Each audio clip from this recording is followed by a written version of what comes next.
Today we will be reading Giraffes Can't Dance, written and illustrated by Giles, Andreae, and Guy Parker-Rees.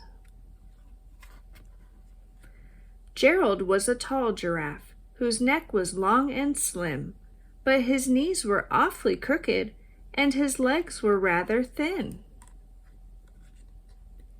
He was very good at standing still and munching shoots off trees, but when he tried to run around, he buckled at the knees.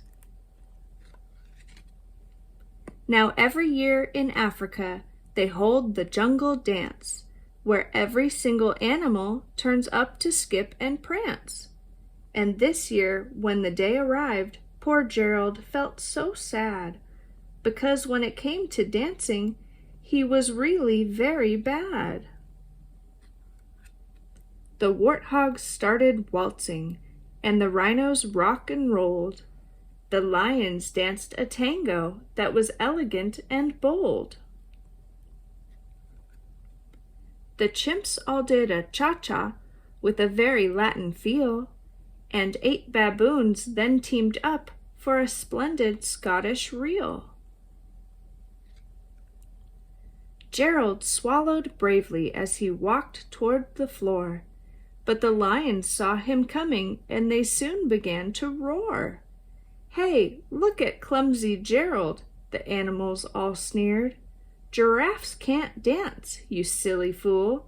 Oh, Gerald, you're so weird." Gerald simply froze up. He was rooted to the spot. "They're right," he thought. "I'm useless. Oh, I feel like such a clot." So he crept off from the dance floor and he started walking home. He'd never felt so sad before, so sad and so alone. Then he found a little clearing and he looked up at the sky. "The moon can be so beautiful," he whispered with a sigh. "Excuse me," coughed a cricket who'd seen Gerald earlier on, "but sometimes when you're different, you just need a different song." Listen to the swaying grass and listen to the trees. To me, the sweetest music is those branches in the breeze. So imagine that the lovely moon is playing just for you. Everything makes music if you really want it to. With that, the cricket smiled and picked up his violin. Then Gerald felt his body do the most amazing thing.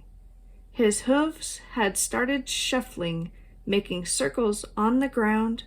His neck was gently swaying, and his tail was swishing round.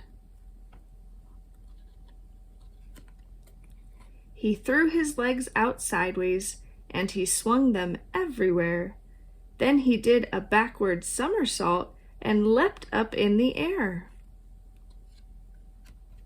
Gerald felt so wonderful, his mouth was open wide.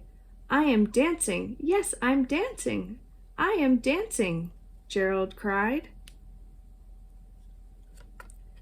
Then one by one, each animal who'd been there at the dance arrived while Gerald boogied on and watched him, quite entranced.